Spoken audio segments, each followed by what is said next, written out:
夫人不好了，是天泉神殿。这时候，保镖队长詹金森跑了过来，气喘吁吁地喊道：“他的双手和衣袖上还有不少血迹。”刚刚一路冲回来，詹金森放倒了3名武装分子，同时迅速审问出了这些人的真实目的。鲁克莱克斯以及杰弗里斯，天泉神殿之前在这艘游轮上损失了3名神卫，无疑是一场极为惨痛的失败，必然要找回场子来的。只是他们没有选择在莫桑科罗岛上动手，而是选择在了游轮2次起航的10几个小时之后。苏无忌淡淡一笑，说道：“那正好这一次让他们来多少死多少。”你不用参与进来。艾斯戴尔不知道苏无忌这么强烈的信心究竟是从何而来，他立刻说道：“他们要找的是我，和你没有任何关系。”夫人，我刚刚抓了2个俘虏，已经审问出来了。这次带队的人应该是天泉之神座下的第1神位，名字叫钱伯斯。这时候，阿拉亚的急促声音也在舱门口响起来了。他之前被小庞打伤了，憋了一肚子火，躺了2天2夜没露面，现在倒也是尽职尽责地冲回来保护夫人了。苏无忌一挑眉毛，说道：“天泉神殿的第1神位，大概是什么水平啊？”之前那个冒充客房经理的神卫杰弗里斯如此强悍，不还是被全盛状态下的艾斯戴尔轻飘飘一掌拍下海了吗？阿拉亚虽然对苏无忌极度不爽，但在大事面前也能拎得清。他立刻说道：“非常神秘，极少露面。我们所掌握的情报不多，但据我刚刚抓住的俘虏说，此人号称奥丁座下的第1战将，曾在天泉神殿的建立过程中立下过汗马功劳。”艾斯戴尔说道：“对方来了多少人？”阿拉亚说道：“100人以上，都是精锐。”他的眼睛里满是凝重，月影神殿的主要战斗力都集中在欧洲了，在这茫茫的印度洋上根本找不到任何的支援。艾斯戴尔如果在全盛期，自然不惧这100余人，可现在他偏偏身受重伤，几乎战力全无，这似乎是一场单方面的围剿了。苏无忌眯着眼睛笑了笑：“没事儿，咱们见招拆招。”阿拉亚顺口不满地嘲讽了一句：“你说的轻松，见招拆招，你知道。”然而他的话还没说完，下一秒脖子就被苏无忌直接扼住了。阿拉亚瞬间感觉到了呼吸不畅。“这不是内讧的时候。”苏无忌冷冷说道：“从现在起我们要并肩作战，如果你还敢说出这种话，我会毫不客气地扭断你的脖子。”阿拉亚的脸都憋红了。这一刻，苏无忌的眼神冰冷，使得这位月影神卫毫不怀疑，对方真的敢直接掐死自己。艾斯戴尔今天一定不能有事。苏无忌盯着阿拉亚，冷冷说道：“你要拼了命保护住他的安全，明白吗？他死了你也得死。”阿拉亚艰难地点了点头。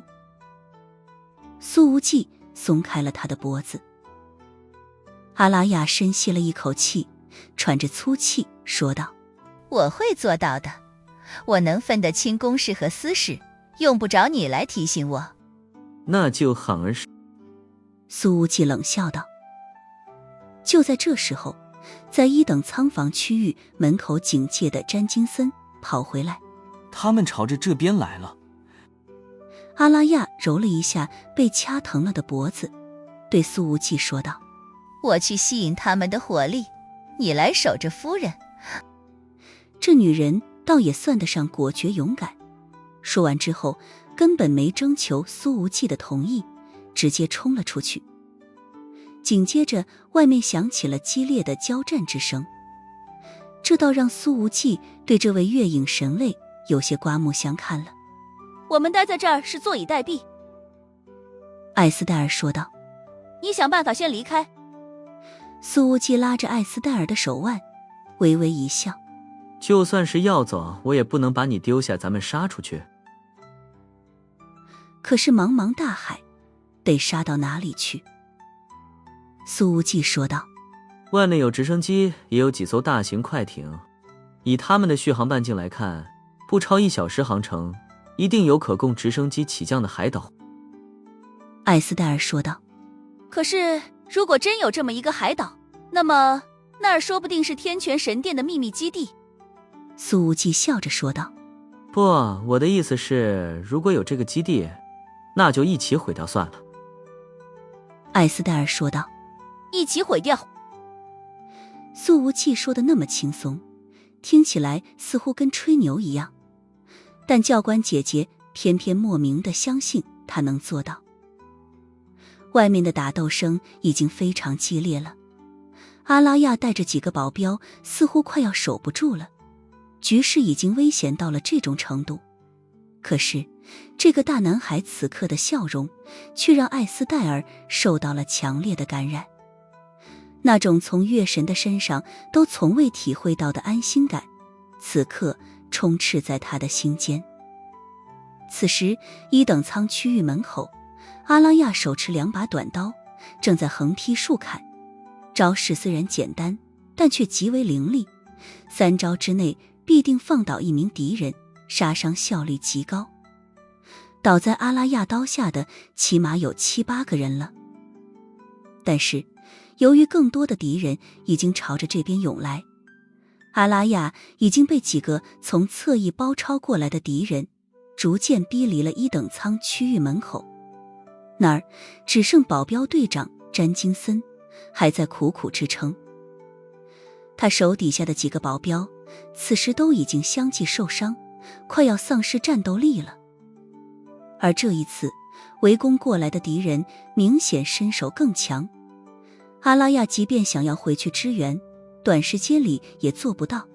混蛋，夫人一定不能出事。阿拉亚喊了一声，身形暴起，手中的短刀同时捅穿了2名敌人的胸口。做完了这个动作之后，阿拉亚腾身而起，扑到了1等舱区域门口，再度和詹金森并肩守着大门。他对月神确实是忠心耿耿，哪怕知道夫人与苏无忌走得太近，也仍旧拼了命地保护到底。詹金森的战斗力也相当可以，此刻的他已经是一身是血了，身上有着好几道刀口。阿拉亚，你受伤了。詹金森喊道。此时阿拉亚后背的衣服几乎已经全被鲜血染红了。在刚刚的激战中，他杀伤10余人，自己的后背也中了3刀。不影响。阿拉亚说着，微微皱起了眉头。说不影响战斗力显然是假的，但现在的他根本没得选。说完这一句之后，阿拉亚立刻出击，他左手的短刀架住了一名天泉神殿成员的长刀，右手那把短刀则是直接划开了对方的腹腔。可是就在这时候，那位第一神卫钱伯斯已经抬起头来，看向了战斗越发激烈的顶层甲板。他那半脸面具的眼睛位置是如墨镜一样的单透镜，此时这透镜后面流露出了玩味的眼光。看来月神夫人就在上面，很好。自言自语了一句，他随后抬手一指，几十个天泉神殿精锐成员立刻朝着顶层扑了过去。随后这钱伯斯微微弯下腰来，看着被樊姐双臂按在地上的2名保镖，说道：你们的夫人还在负隅顽抗，好像没有要救你们的意思呢。此时游轮的安保队伍已经生死不知了。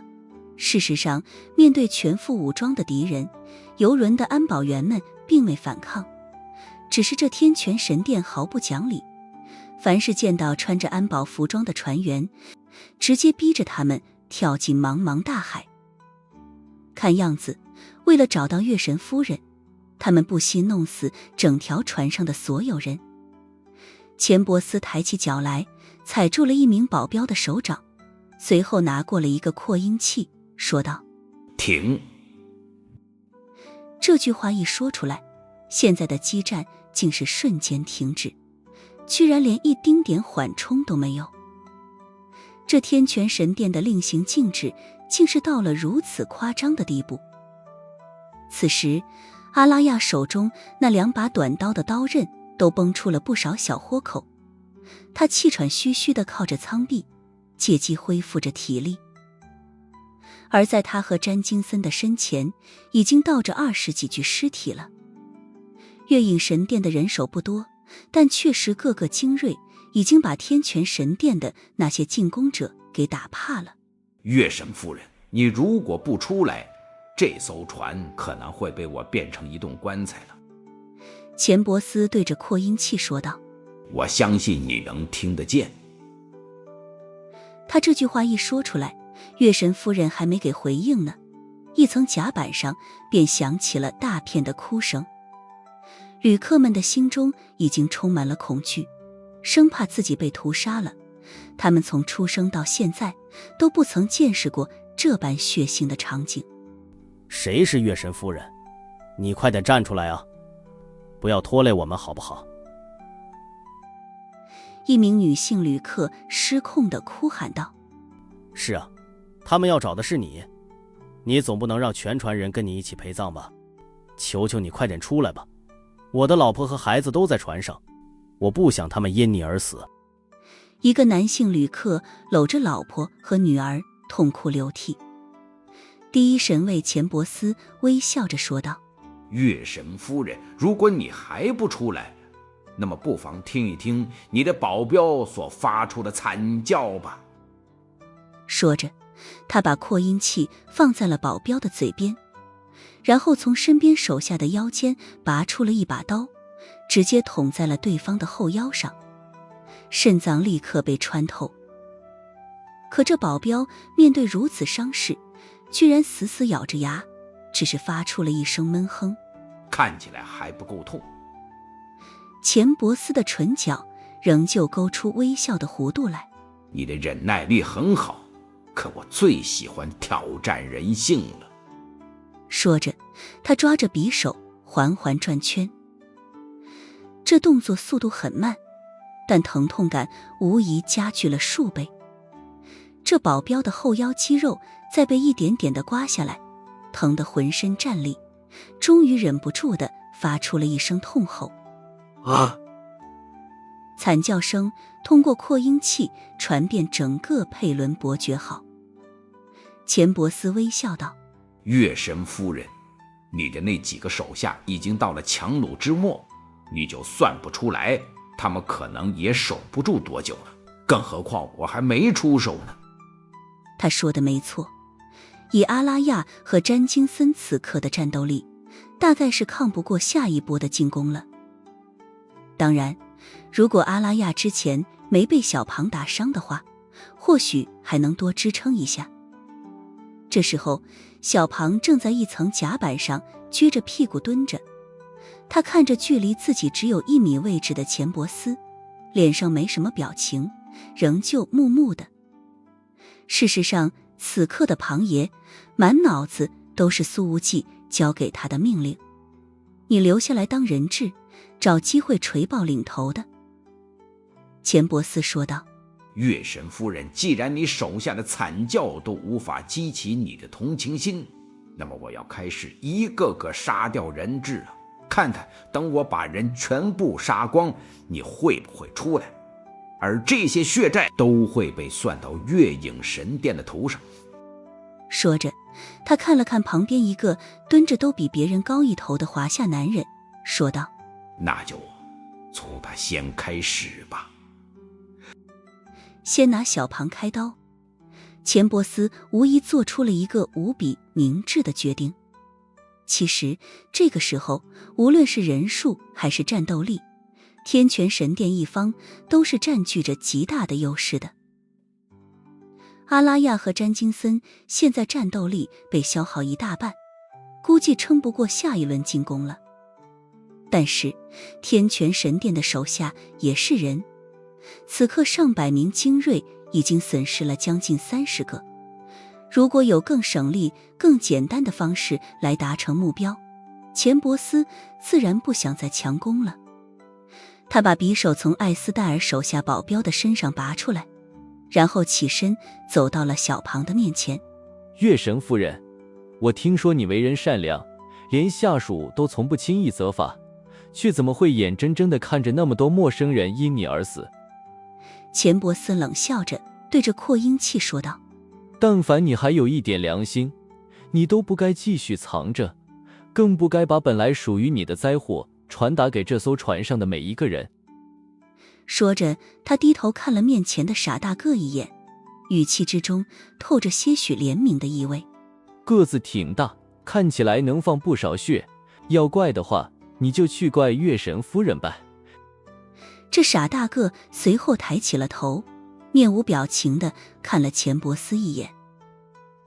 可是就在这个时候，这位第一神卫的心中骤然泛起了强烈的危险感觉，他莫名有了一种被猛兽盯上的感觉，而他身前的空气似乎忽然间产生了肉眼可见的波纹。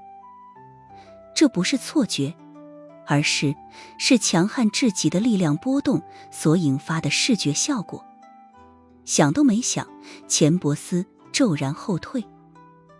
轰！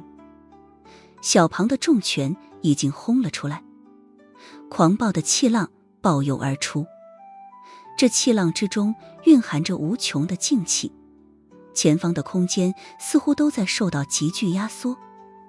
这一拳的威势实在是太强了，强如钱伯斯甚至都感觉到了呼吸不畅，他失了先机，被逼得不得不继续往后猛退。他也没想到这艘游轮上居然有着实力堪比自己的强者。在后退的时候，钱伯斯居然还能腾出手，拉过来了一名穿着防弹衣的手下，丢到了小庞重拳的前进方向上。轰！小庞那砂锅大的拳头毫无花哨地轰到了这个天泉神殿成员的胸口。这倒霉的家伙被打得倒着飞出了好几十米。即便身穿防弹衣，可这一拳还是让他正面的肋骨全断，鲜血狂喷。毕竟小庞可是深深记住了老板的命令，要把敌人一拳锤爆。这凶狠之极的一击让第一神卫眯起了眼睛。此刻的钱伯斯已经退到了一层甲板边缘栏杆之上了，居然差点被一拳逼到了大海里。虽然栏杆的扶手很细很圆，但钱伯斯却站得很稳，看似很轻松的便保持了平衡。从暴退到突然静止，这家伙的轻身功法显然也是相当惊人。小庞爆裂的一拳被那个天泉神殿的战斗人员挡了下来，他正准备蓄力轰出第二拳，便听到钱伯斯吼道：找死！这家伙的话音尚未完全落下呢，便已是瞬间缩短了10几米的距离，似是一步就来到了小庞的面前，居然主动进攻了。钱伯斯的他的双脚尚未落在甲板上，重拳便已经轰向了小庞的面门。这位天泉第一神卫也有着自己的骄傲，竟是要和小庞直接硬碰硬。面对这种进攻，小庞只能说太对胃口了。他的重拳直接简简单单的轰出，和钱伯斯的拳头狠狠碰撞在了一起。狂暴的气浪以他们两人为中心，朝着四周猛然翻飞，有几个倒霉游客都被震得飞了起来。这时候小庞其实并未处在全胜状态下，毕竟他之前在莫桑科罗岛上被消耗了不少的体力，此时的真正战斗力大概还剩7、8成。但他的7、8成已经很凶猛了，已经足够让钱伯斯震撼了。虽然钱伯斯和莱克斯、杰弗里斯等人同为天权神位，可他的战斗力可比那几名同僚要高出一大截来。在黑暗世界里，只要天神不亲自出现，他就几乎横着走，是奥丁手下最得力的战将。事实上，奥丁派出钱伯斯来追击月神夫人，所有人都认为是手拿把掐，必然轻松成功。可是这半路杀出来的傻大个究竟是从哪里冒出来的？之前从未听说过黑暗世界有这种人物。一拳过后，钱伯斯的双脚贴着甲板，身体朝着后方退了10几米。小庞也是暴退，但是他的后退距离比钱伯斯居然短了1/3。混账东西！钱伯斯深吸了一口气，面具后面的脸色难看至极。其实他的战斗技巧极为丰富，曾数次一人决定了整个战役的胜果。按照西方黑暗世界这些年来新增的实力评级，钱伯斯早就已经跨过了灰烬级，到了熔炉级的高段位了。这种评级是新一代的几个天神级势力联手搞出来的，目前已经推广到大部分的黑暗世界势力之中。不过杜卡罗组织并不用这样的评级，老一代的天神势力们现如今大部分比较低调，也都没有采用这个体系。至于那位神秘又古怪的月神，同样对这种评级不理不睬。当然，那个可能拥有古老历史的禁锢黑渊，目前应该也没有采用这样的评级来评定成员们的级别。钱伯斯跟小庞硬生生地对轰了这一下，之后他自己都明显有些气血震荡，右臂发麻。不过他依旧认为自己有实力干掉这个华夏大汉，对方除了擅长走力量路线之外，技巧应该并不怎么高明。于是钱伯斯从腰间抽出了自己的长刀，他盯着小庞问道：你叫什么？这钱伯斯说的是葡萄牙语，小庞目前确实听不明白，但听不懂并不影响他回答对方。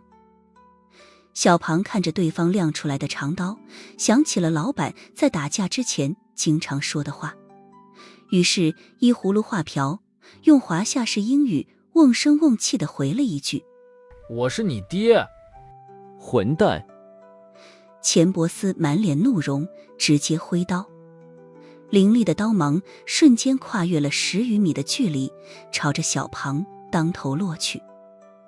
小庞不躲不闪，不退反进，往前跨了一大步，狠狠一棍子抽向了那凌厉的刀芒。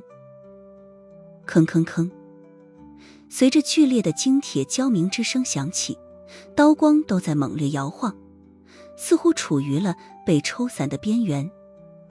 钱伯斯的刀势极为凌厉，招招刁钻，但却能被那根加粗的棍子精准挡下来。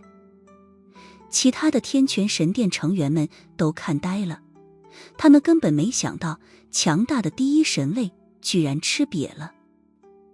事实上，如果换作同等级对手，或许早就在钱伯斯的刀下受重伤了。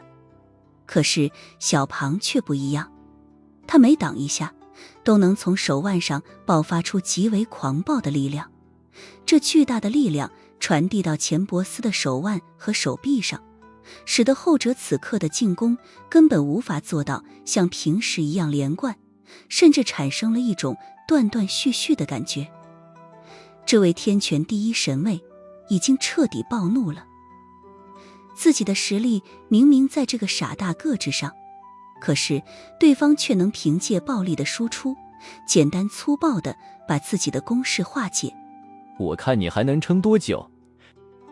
钱伯斯的长刀狠狠劈向小庞的脑袋，后者双手握着甩棍两端，硬抗这一击。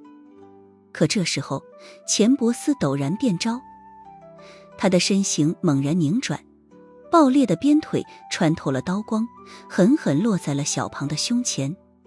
噔噔噔，小庞立刻控制不住的后退了好几步，他的每一步都在甲板上踩出了浅浅的脚印。而钱伯斯虽然没受什么伤，但他受到自己那一记鞭腿的反震之力，也是在空中倒着翻了2个跟头，才堪堪稳住了身形。可这时候，钱伯斯才刚刚落地，却赫然发现，本来悬停在游轮上空的一架直升机，忽然调转了方向，朝着远处的夜色深处飞去。这一架直升机赫然是钱伯斯之前所乘坐的那一架 NH-90。怎么回事？钱伯斯的眉头狠狠一皱，他并没有下令让直升机撤退，而除了这一架 NH-90 之外，其他的直升机都悬停于高空，似乎飞行员们也处于懵逼的状态中，根本不知道发生了什么。转眼之间，这一架直升机便已经飞出了上百米，而这时候有2个人被从那架 NH-90 的舱门里丢出来了。借着月光，钱伯斯赫然看到，这就是他的2个手下，直升机的正副驾驶。这俩人直接落入了茫茫的海浪中，他们挣扎了几下，便被一个浪头给吞没了。该死的，直升机被劫持了，月神夫人一定在上面。钱伯斯吼道：分出4架去追击，其余人立刻回到机舱，立刻换。钱伯斯光顾着和面前这个华夏大汉激战，没想到居然特么的被抄了老窝了。几艘大型快艇立刻朝着飞行员坠海之处驶去，而空中的7、8架直升机已经迅速降低了高度，绳梯已经放了下来。有4架直升机直接调转方向，朝着那架被劫持的 NH-90 追去。可是这架 NH-90 是钱伯斯的座机，性能优于其他所有直升机，那4架根本追不上，距离被越拉越远。而其他天泉神殿的成员已经放弃了进攻，丢下了20余具尸体，纷纷爬上绳梯进入机舱。看着直升机轰隆隆地飞走，近乎脱力的阿拉亚一屁股坐倒在了天泉神殿成员的尸体上。一场危机就这么在忽然之间解除了，这位忠心耿耿的月影神卫还很是有些难以置信。而詹金森跑到夫人的套房，却发现里面空无一人了。他大口喘着粗气，满脸的难以理解，艰难地问向阿拉亚：夫人什么时候被带上那架直升机的？阿拉亚累得不想说话，不知道。詹金森想到了某个更加可怕的事实，声音都发颤了：夫人不会跟那小子私奔了吧？夫人私奔了？如果真是这样的话，阿拉亚和詹金森回去必然会遭受月神的责罚。阿拉亚很认真地想了一下，说道：不会的，直升机续航有限。看着直升机们纷纷掉头追击而去，詹金森说道：夫人不会被追上吧？掰戏是。而阿拉亚却摇了摇头，有气无力地回答：有那个家伙在，就算是被追上，也是能化险为夷的。他现在是真的领略了暗影天王的脑子了。对方这一招不仅救走了月神夫人，而且牵制住了天泉神殿的主力，还让整艘游轮化险为夷，一箭3雕。除了硬碰硬之外，这已经是最完美的选择了。詹金森又想到了某个问题，明显还是很担心。可直升机万一没有了呢？那还不得被俘虏了？阿拉亚侧身靠在走廊墙壁上，累得懒得动脑子。那家伙做事情一定有后手的，说不定他已经找到了那群天泉神殿成员们的起飞地点了。詹金森，那岂不是一头扎进了敌人的老窝了？阿拉亚摇了摇头。他其实也不知道答案，但是莫名对那个讨厌的华夏青年有不小的信心。对方连月神夫人的芳心都能撬走，还有什么是他完不成的？在天泉神殿成员们从绳梯攀进机舱的过程里，还被小庞用甩棍砸下来好几个。威武的庞爷本来想要阻止那个第一神卫钱伯斯的，结果后者的速度着实是太快了，原地弹起，直接跃出了10几米，只在绳梯上踩了一下借力，便直接进入了机舱。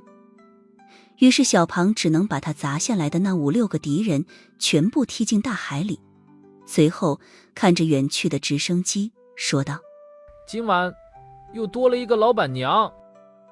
甲板上哭声已经渐渐止住了，一场致命危机似乎就这么解除了。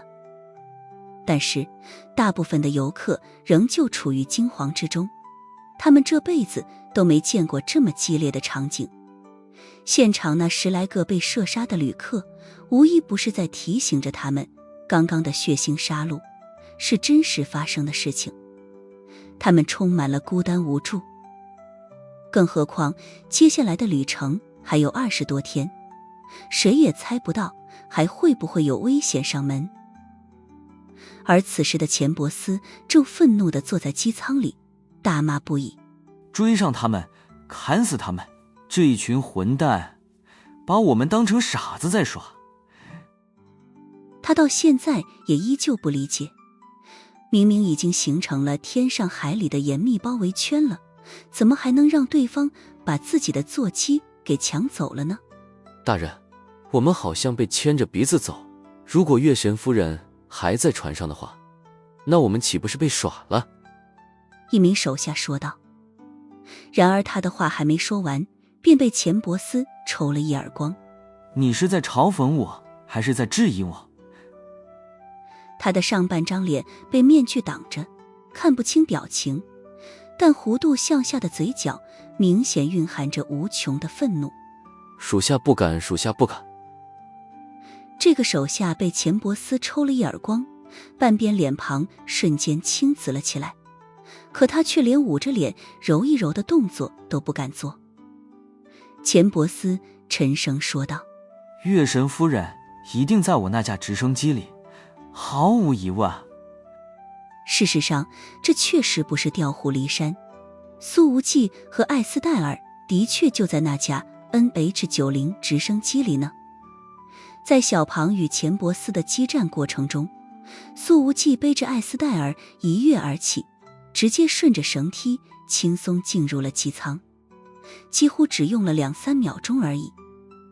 所有人的注意力都集中在钱伯斯和小庞的激战上了，根本没人注意到这边。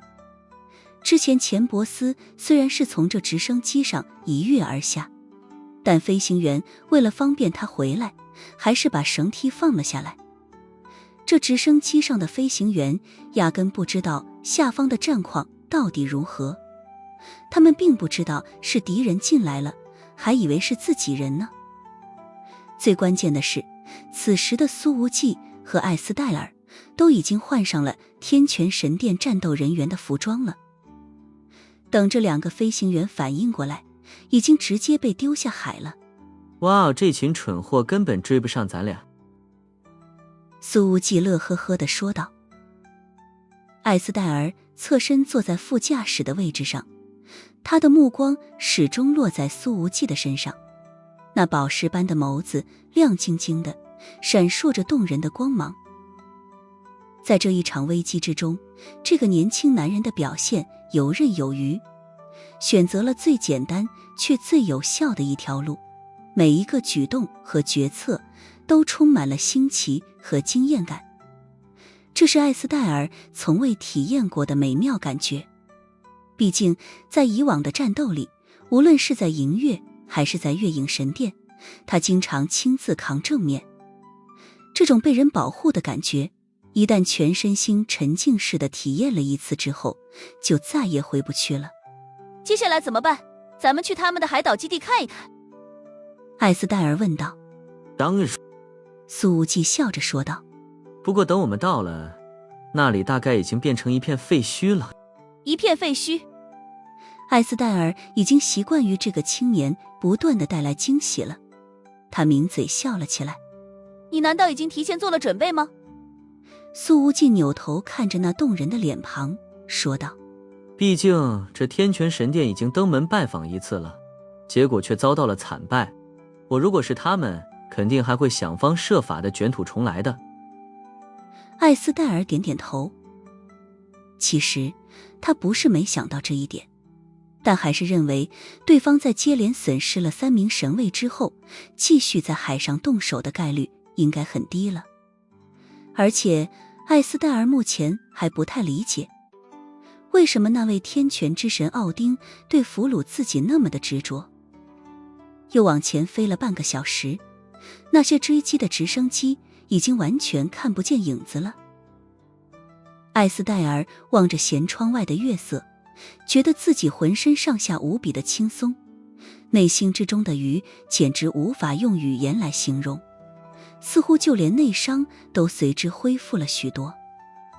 皎洁的月光洒在海面上，在这一片茫茫的海天之间，似乎只有这一架直升机，只有自己和身边的这个青年。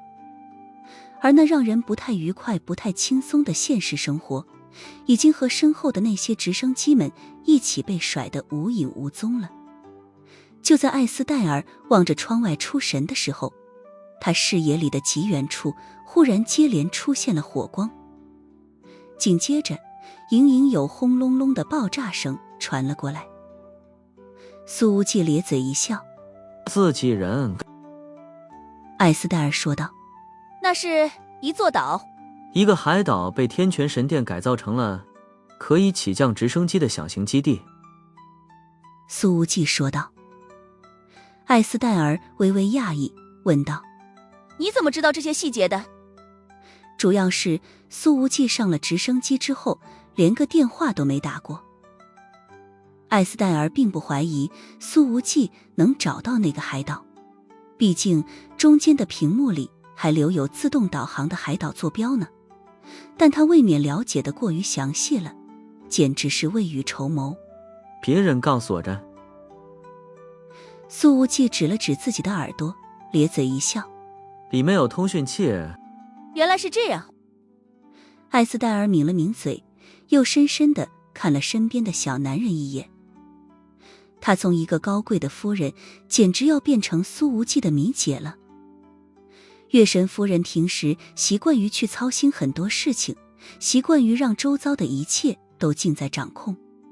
可是在这个小男人的身边，她却乐得当个小女人，改掉所有操心的习惯，什么都不想，任由他带着自己向前或向后，又或者去哪儿都可以。而这时候，在艾斯戴尔的视线里，又出现了4架直升机。看这些直升机的飞行方向，应该就是从那爆炸的海岛基地而来。阿帕奇。借着月光，艾斯戴尔已经看到了这些直升机的模糊轮廓了。没错啊。苏无忌笑道。这4架武装直升机和苏无忌所在的这架 NH-90 交错擦肩而过。这一刻，艾斯戴尔分明看到那些飞行员似乎都在抬手对苏无忌敬礼。艾斯戴尔于是问道：他们是游侠还是非洲的佣兵？苏无忌摇头笑道：这次他们是你的护花使者。大人，不好了。在钱伯斯所在的那架直升机上，坐在副驾驶的飞行员已经满脸仓皇地扭头喊道：大人，咱们的直升机基地和码头都被炸毁了。钱伯斯面具后面的眉头狠狠一皱：被毁掉了？这不可能。月神夫人所在的那一架直升机上没有任何的武器，那是运输机。这飞行员说道。不，据基地留守人员报告，对基地轰炸的是阿帕奇武装直升机，所有的机库都被毁掉了，伤亡人数在30人以上。钱伯斯狠狠一砸前排的座椅靠背。阿帕奇，这怎么可能呢？这印度洋上哪里来的阿帕奇？这飞行员说道。这我们就不知道了，难道是米国的海军？钱伯斯的心情糟糕到了极点，骂道：要是米国海军在这儿，派过来的就不是阿帕奇了，而是 F-35。而此刻坐在主驾驶的飞行员声音都不对了，仓皇喊道：4架敌机接近，4架敌机接近。飞行员的话音尚未落下，机炮声已经响起，飞在最前面的一架运输机已经当空炸成了一团火球。其他架直升机飞行员们的声音已经在公共频道里接连响起来了。是阿帕奇，4架4架4架4架，续效呜，降低高度，规避，快规避！完蛋了，我们都要完蛋了，根本躲不开。这些声音里充满了恐惧。一架阿帕奇就足够把这些没有装载武器的运输机全部击落了。这一次竟然直接来了4架，还不把天泉神殿花式吊着打。钱伯斯立刻吼道：降低高度，舱门打开，快！所有直升机都在降低高度，可就在这时候，4架阿帕奇的机炮已经同时开火了。那机炮在空中交错形成的火线，简直像是一行行夺命的音符，给天泉神殿的这些人演奏了一场死亡交响。又有2架直升机被命中，飞行员被当场打碎了身子，飞机冒着黑烟斜斜栽向海面。跳海，快！钱伯斯吼道。可这时候，剩余的直升机距离海面起码还有近100米的距离，如果就这么跳下去，和直接落在水泥地上有什么区别？这时候，一道声音忽然接进了公共频道里：你们还真是胆大包天，连标准烈日的小少爷也敢惹。钱伯斯在黑暗世界混了那么久，当然听说过这个非洲最强佣兵团的鼎鼎大名，可是这标准烈日的小少爷又特么的是谁？老子要抓的是月神夫人啊！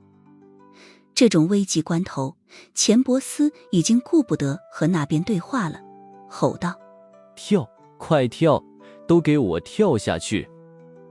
他顺手抓起了2个手下，直接跃出了舱门。其余的直升机里也有天泉神殿的战斗人员从舱门跳出来。这对话的功夫，直升机的高度已经降到了距离海面60米的高度了。以这些天泉神殿成员们的身体素质，跳到海浪里，只要不是被当场拍死，那么就还有一线生机，总比直接当空被炸碎了要强得多。就在钱伯斯等人刚刚跳出舱门之时，他们的直升机便被命中了，隔了2秒便当空炸成了一团火球，迸溅的机身碎片甚至还把一名天泉神殿成员的脑袋削飞了一半。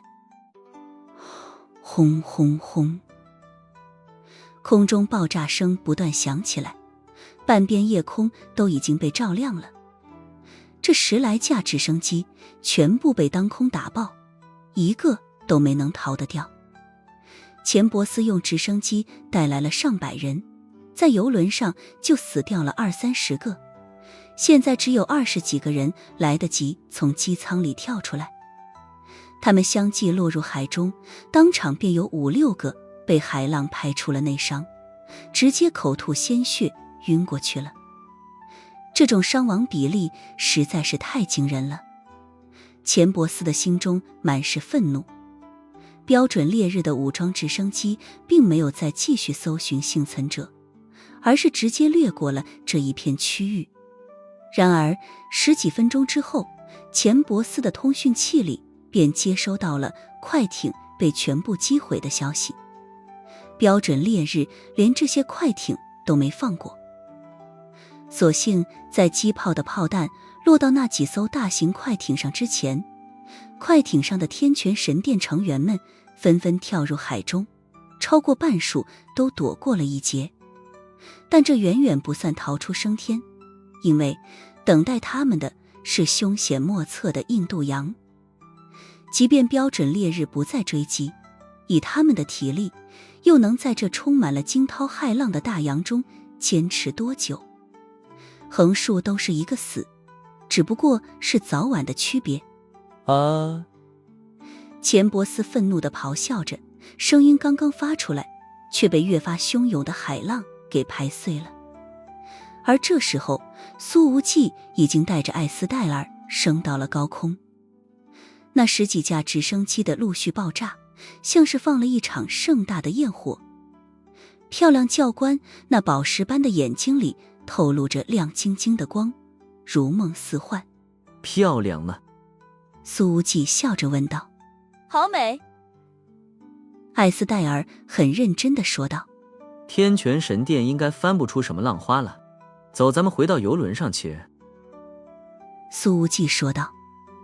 他正要驾驶着直升机调转方向呢，可这时候坐在副驾驶上的艾斯戴尔却忽然操作了几下，于是苏无忌便发现这架直升机竟是被他设置成了自动悬停。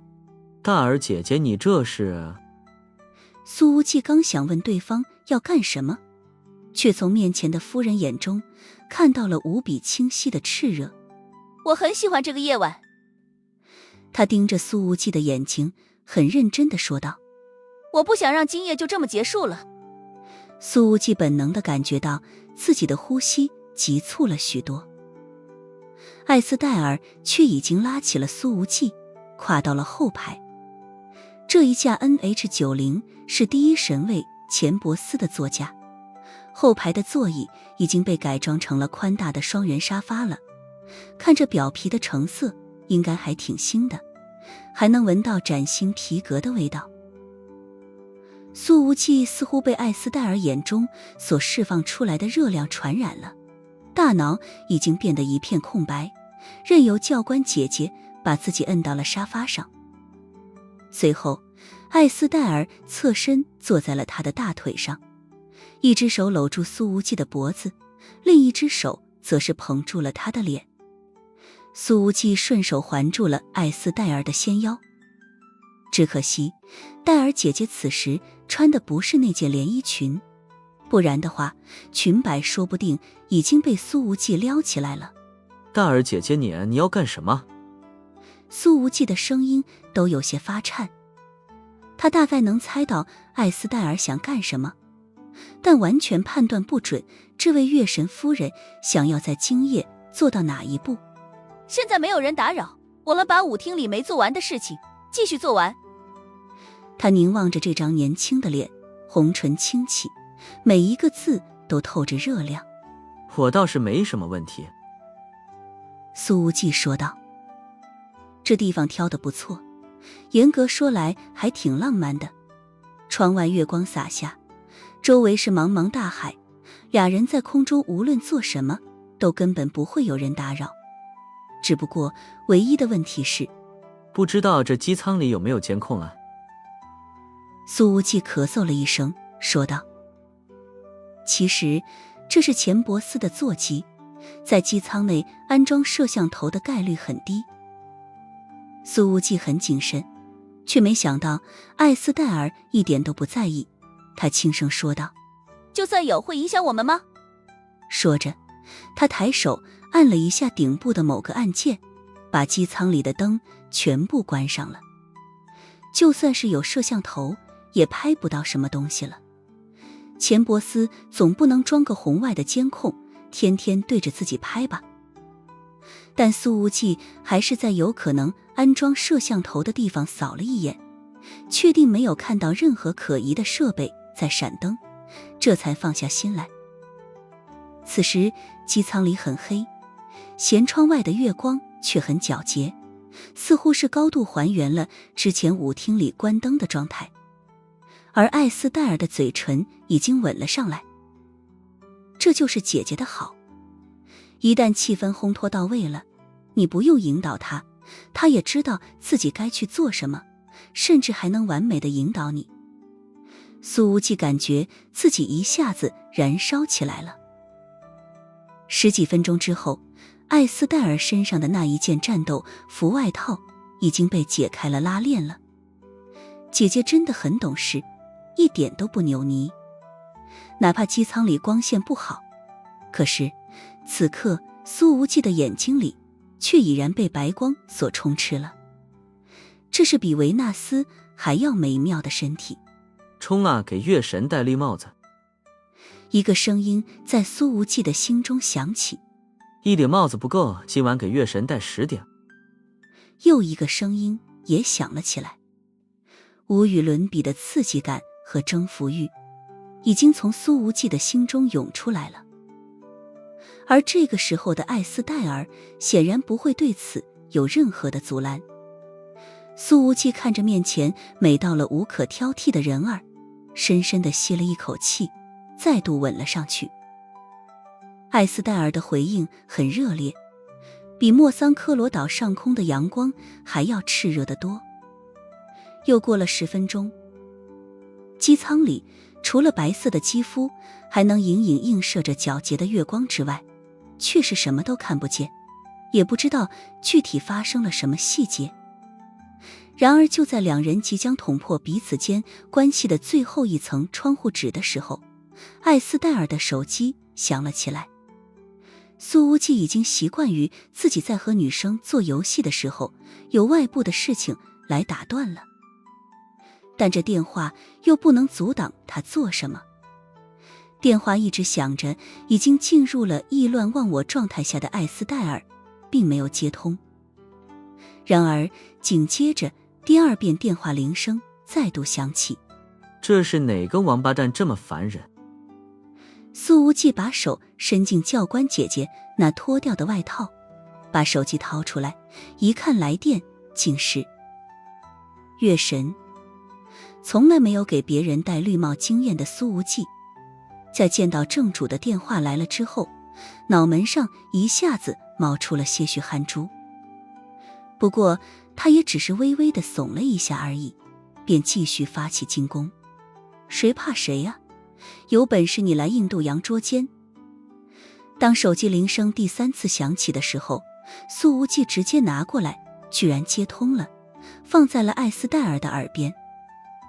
这个时候教官姐姐并不明白苏无忌的用意，但电话都接通了，她也只能强行让自己冷静下来。我听说你遇到了袭击。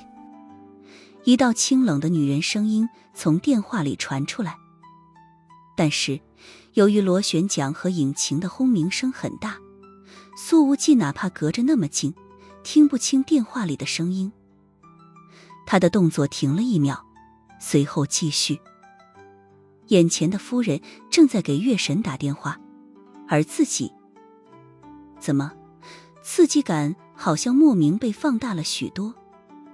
苏无忌此刻不禁开始怀疑自己真的是个变态，而且很有这方面的天赋。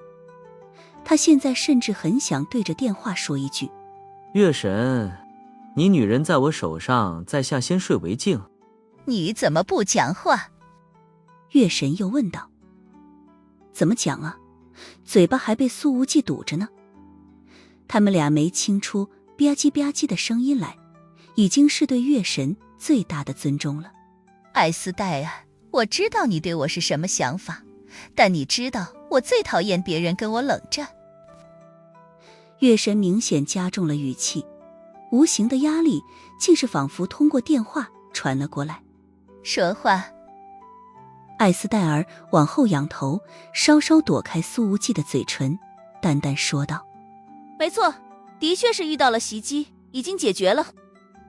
他这语气虽然表面上一如往常的清淡，但是却明显能够听出心不在焉的感觉。因为苏无忌没停下来，平时人不老实，此刻手也不老实。也不知道是不是这一通电话起到了助兴的作用，艾斯戴尔总觉得此刻这华夏青年似乎变得更兴奋了一些。天泉神殿找不到我，是想通过你来对付我？月神淡淡说道。我知道。艾斯戴尔的身体很热，但却努力让自己的语气变得冷漠。他说道，你表面上对我这次非洲之行不闻不问，看似是给我给银月行事最大的自由，可实际上是想要利用我来引天泉神殿出来，对吗？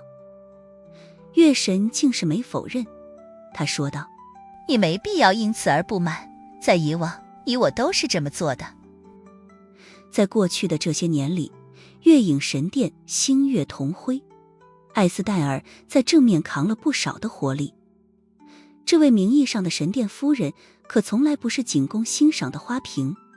我没有任何不满，艾斯戴尔说道。我还要谢谢你梅根。这语气里似乎听不出任何的谢意。可是艾斯戴尔是真的挺想感谢月神的。如果他阻拦了自己的非洲之行，那么自己就不会遇到这个深深打动自己的年轻人。而这时候艾斯戴尔的身体狠狠一僵，而苏无忌则是瞪大了眼睛。他真的吃惊到了极点，用只有自己和艾斯戴尔能听见的声音说道，我的天，你竟然是……出乎预料。苏无忌此刻又惊又喜，两人之间的关系居然真的在今天晚上捅破了最后一层窗户纸。这个时候他忽然明白了艾斯戴尔之前那些话的潜台词了。之前这位月神夫人曾经说过，月神和其他天神都不一样。当时苏无忌还以为这是在夸月神，可实际上艾斯戴尔想要表达的是，其他天神都是男的，而月神是女的。之前艾斯戴尔还说过，他在过去那些年喜欢看美女，最近喜欢看帅哥。这句话显然指的是他以前喜欢女人，但是现在也不排斥男人。如果月神是男的，那么艾斯戴尔跟对方好了这么长时间，想想还是挺让人吃醋的。可现在月神是女人，情况便变得截然不同了。苏无忌不禁开始感慨自己的吸引力了。艾斯戴尔都保持这种取向这么多年，自己居然还能给他掰过来。苏老板牛逼。那么改天是不是还有机会掰一掰月神呢？当然，这个胆大包天的念头也只是一闪而过。现在的苏无忌的收起这些乱七八糟的思绪，专心对付月神夫人了。此刻艾斯戴尔左手仍旧举着电话放在耳边，但是牙齿却在咬着他自己的右手食指关节，似乎是在避免自己不小心发出其他声音。月神仍旧说道，不管你还愿不愿意回来，月影神殿都还有你的位置，但我相信你不可能真正的移情别恋。是吗？艾斯戴尔反问了一句，随后轻轻咬着下唇，看着越来越起劲的苏无忌，眼神都柔软了下来。他深深地吸了一口气，说道，梅根，我告诉你，男人和女人真的不一样。什么不一样？月神听出来了这句话不对劲，似乎前言不搭后语。艾斯戴尔，我正在感受那些在你的身上从没感受过的东西，差距实在太大了。月神的心中涌出了一股不好的预感，顿时提高了声量。艾斯戴尔，你现在到底在干什么？可是紧接着，一道不属于任何语言，却能代表最高亢情感的吟唱传进了他的耳朵里。电话紧接着被挂断了。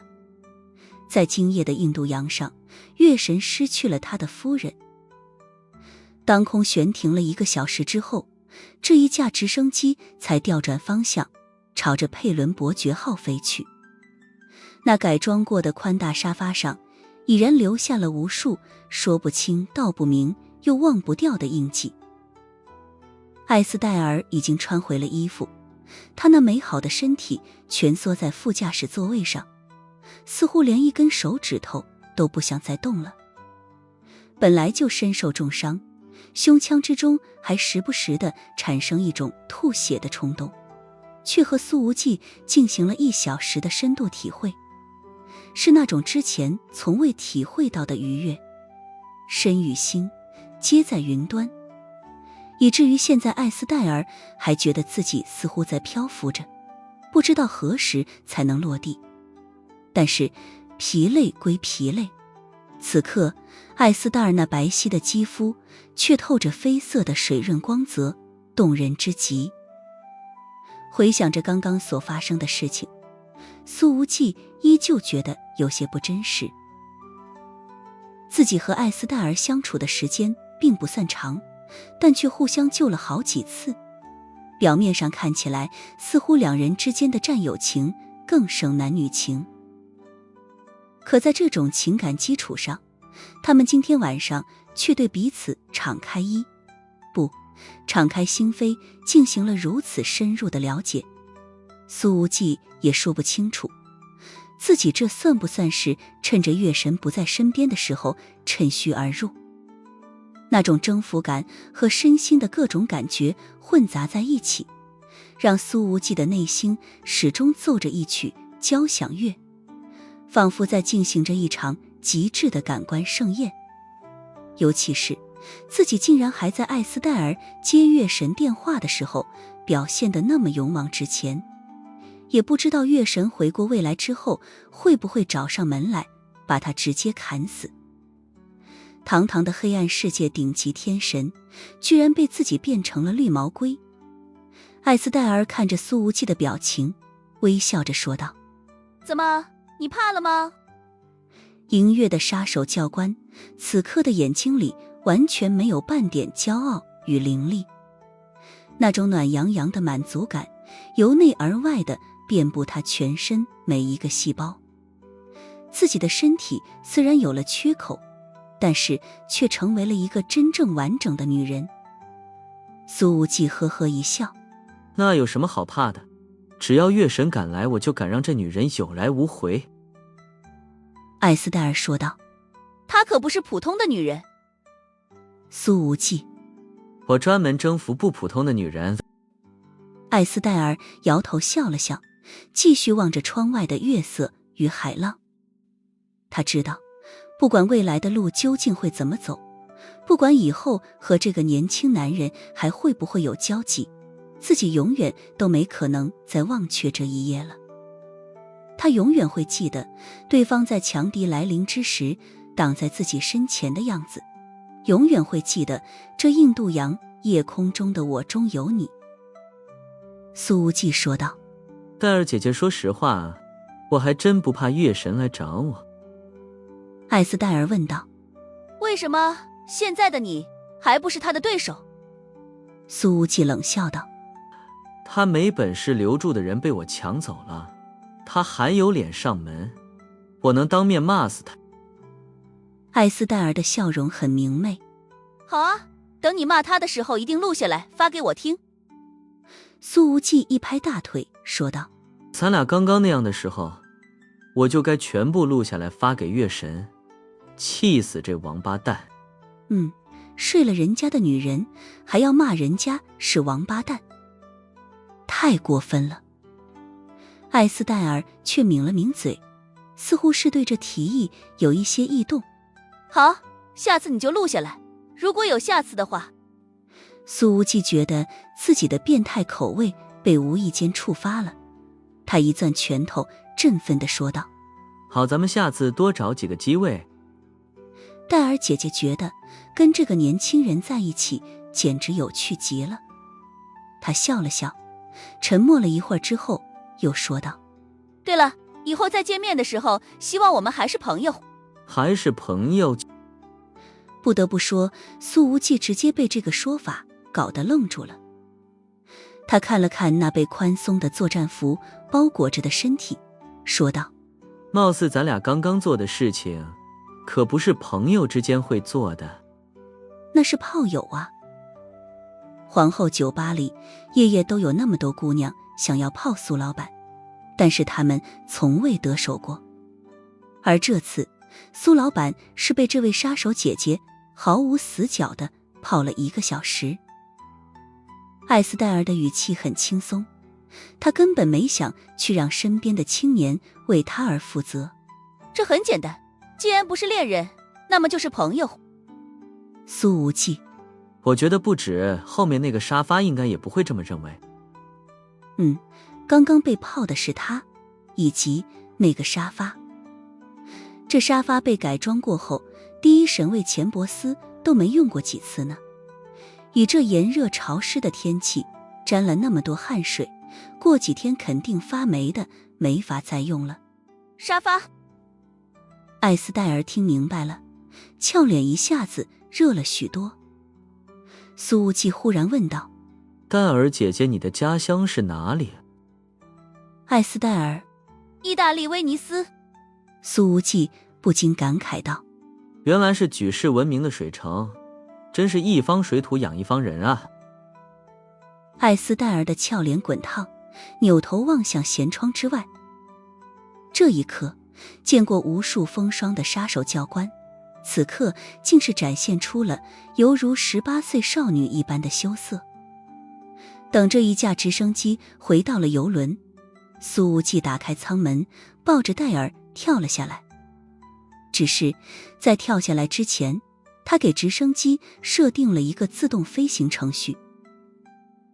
以现在的油量，大概还够支撑飞行20分钟，然后便会油量耗尽，沉入海底。他和艾斯戴尔之间那些痕迹都会被海水完全冲刷掉，而那本来就不能用的沙发将会被海水彻底泡坏了。游客们此时都已经回到了房间。对于他们来说，黑暗世界的故事太过于遥远，大部分人还是认为自己这次遭遇了恐怖分子。国际刑警组织已经得到了消息，安排调查人员过来了，估计1天之后才能赶到。但是以这个组织的权力和效率，就算是查清了结果，也不太可能对凶手做出有效的惩罚来。被天泉神殿丢进海里的安保队员们基本上都被救起来了。万幸的是，除了1人吓昏过去之外，没有1人被淹死。阿拉亚和詹金森已经互相给伤口缝了针，在黑暗世界一路拼杀，这种伤势都是家常便饭了。只是这次保镖死了好几个，活下来的也是伤势不轻，短时间内无法恢复战斗力。看着苏无忌带着夫人回来，詹金森心里的一块大石头落了地。如果俩人真的私奔了，月神大人肯定得愤怒地把他和阿拉亚都给砍了。夫人，您回来了，这真是太好了。詹金森庆幸地说道。不过下一秒，他的目光便是狠狠一凝，因为夫人的手正被苏无忌牵着呢。阿拉亚却像是什么都没看见，那2只拉在一起的手丝毫没有激起他的兴趣。这位女性神卫只是看了苏无忌一眼，随后淡淡说道：佩服。也不知道是佩服苏无忌能把危机解除，还是佩服他能泡到夫人。苏无忌则是看了看他的伤势，道：打这群乌合之众，居然还能受这么重的伤，你们月影神卫的实力真是太菜了。没想到阿拉亚这次却居然没有任何反驳，他竟是赞同的点点头。是的，我们太弱了。这态度倒是让苏无忌也很惊讶，毕竟从开始到现在，这个女性神卫的表现都是非常不讨喜的，很惹人嫌。阿拉亚说道：回去之后我会认真提升实力的。苏无忌则是拿过了一瓶水，很贴心的拧开之后，才递给艾斯戴尔。戴尔姐姐来补水，别脱水了。艾斯戴尔居然一口气喝光了2瓶，这让阿拉亚有点意外。夫人刚刚干什么了？怎么能渴成这个样子？难道是因为天气炎热，导致失水过多了吗？苏无忌搂着艾斯戴尔进了房间，随后转身说道：我们现在要洗澡休息了，不要打扰我们。说完，他把房门砰然关上。听了这句话，詹金森看着阿拉亚，眼里透着惊恐。他们要一起洗澡，天要塌了，我们死定了。